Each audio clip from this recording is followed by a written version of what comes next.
جب تک ہمارا بھروسہ کلیتاً رب پر ہوتا ہے کہ رب نے گارنٹی کی ہے رزق کی، وہ ہمیں رزق ضرور دے گا، بقول جناب حضرت علی کرم اللہ وجہہ کہ رزق کی دو قسمیں ہیں. ایک تو وہ رزق ہے جس کی تلاش میں ہم پھرتے ہیں، اور دوسری قسم وہ ہے جس میں رزق ہمیں تلاش کرتا ہے. تو جب یہ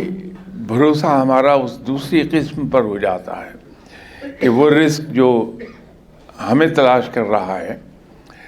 وہ ہمیں مل کر رہے گا، تو ہماری بے چینی ختم ہو جاتی ہے. تو رزق کے حصول کے لیے سب سے آسان راستہ یہ ہے کہ ہم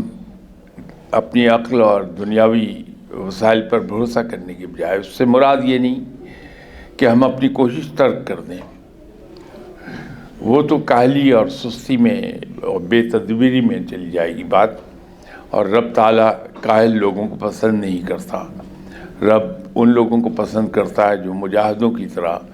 ہر وقت عمل کے لیے کمر کس کے رکھتے ہیں.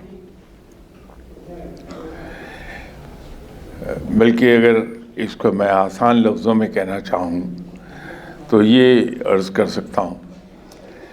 کہ فکر بمعنی کوشش کے وہ تو ہم پر فرض ہے کہ ہم فکر کریں، لیکن بمعنی کوشش کے،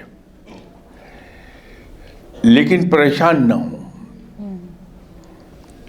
تو رب تعالیٰ ہمیں نواز دیتا ہے.